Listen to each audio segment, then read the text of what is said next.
Alright. You guys asked for it, so here it is. Excuse me, I'm a little rough, but I couldn't really wait for this. The On the Run tour.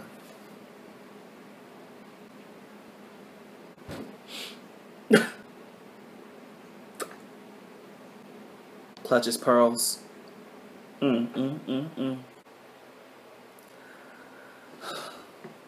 It's the rock. I don't know. It was real. I need a moment.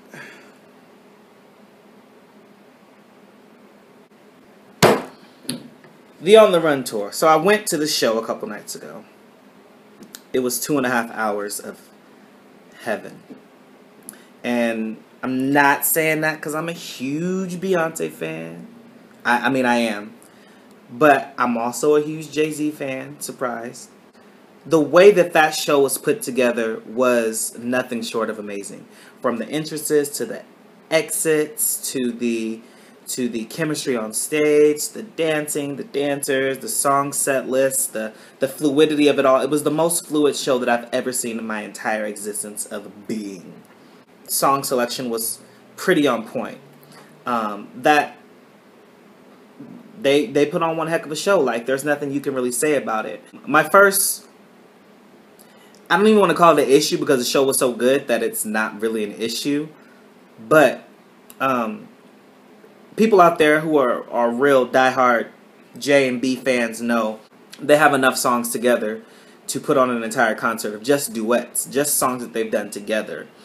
So I was a little sad that they didn't do a couple of my favorite songs that they did together. Hollywood, which was originally done on Jay-Z's album, and then Beyonce revamped it, put more singing on it for her B-Day album, her 2006 B-Day album. So I was a little upset that they didn't do Hollywood. That would have been a dope way to open the show.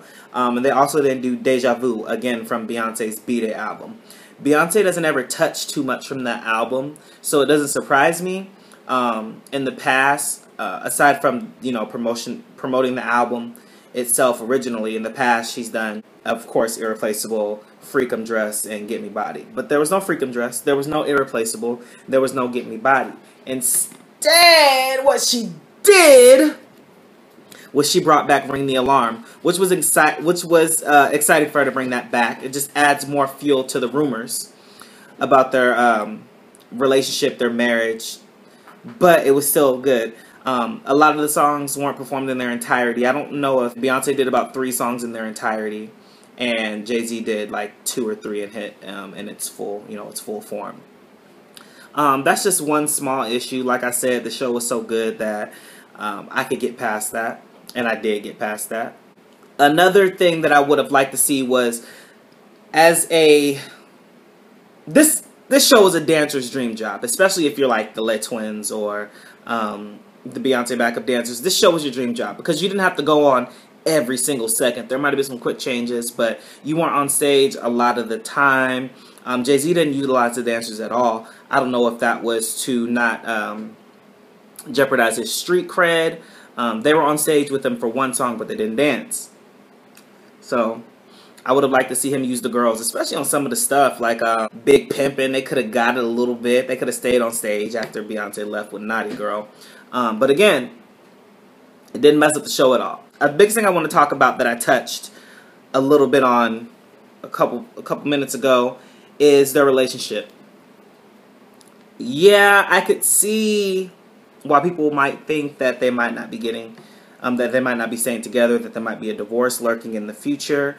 I can see all of that from personal stuff, but just nothing personal. We're not talking about Solange judo chopping in the elevator. We're not talking about Jay-Z's foot. Like, we're not talking about any of that. Talking about just the concert. The concert told a story, guys.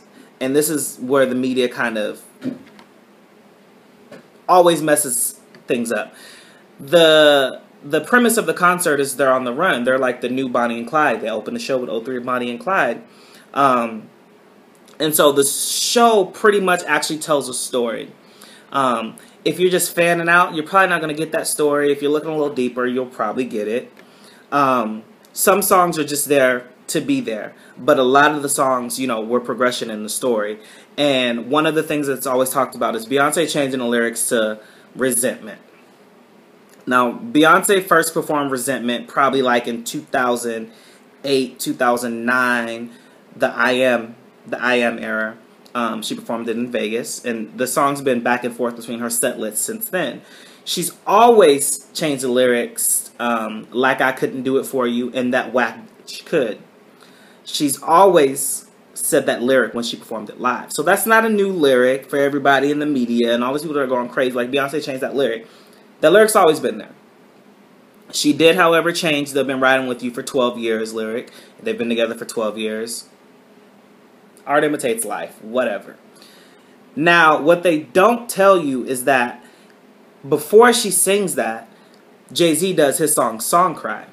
And in that song, he talks about a girl that he had that was great, that was good to him, and he messed it up. And she wants a divorce, and he understands that. And there's like this video montage that plays in the background with Beyonce riding on a horse with the wedding dress on and a veil and all of that. There's even images of Beyonce in the movie, the On the Run movie, of her being killed in a chapel.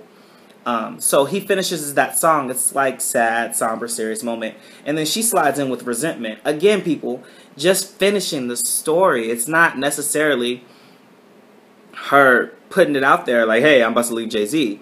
It was a perfect mesh from Song Cry to go into Resentment because it tells her side of the story and it tells his side of the story with Song Cry. After she performs Resentment, there's another video, a video montage, and the video pretty much just says the strongest part of love is forgiveness. I can't remember what it said verbatim, but it definitely says forgiveness. And she comes on the mic and she says, you know, you have to learn how to forgive and put love on top. Then she goes into love on top. They don't talk about that. I don't know why they don't. You know, it is the media's job to give you this obscure vision of reality. And they do a damn good job of that. But the show was phenomenal. Their chemistry on stage was amazing.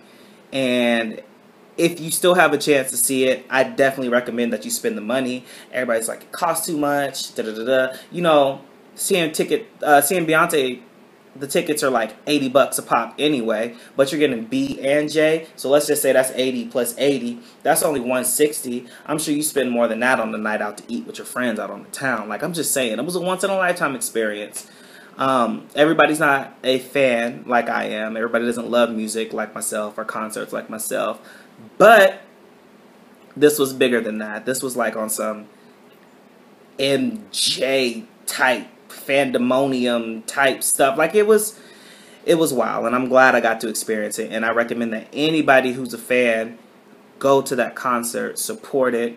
Artists aren't doing what they're doing nowadays anymore. You don't see that much. So, and for them to be doing it together says a lot. So, go out there. Support it. Jay-Z, B, On the Run, 2014. You ready, B? Let's go get him. Alright, I'm out. I'll check back in with you guys because I got some more stuff to talk about. Some stuff that's really a little bit deeper than the Jay-Z Beyonce concert. If you like what you see, tune back in, check in, subscribe, like, share, favorite, do whatever you want to do because I will be talking about a lot more stuff coming up. If there's something that you want to see me talk about, comment in the box. If there's a comment that you want to leave about this video, comment in the box. If there's questions you have for me, comment in the box. Anything you need to do, comment in the box. Keep a lookout for more music videos coming from me soon. And an EP that's going to be released by the end of this year, I promise. Damn, I promise. Other than that, I'll holler back at you, my loves. Have a good day. Be blessed.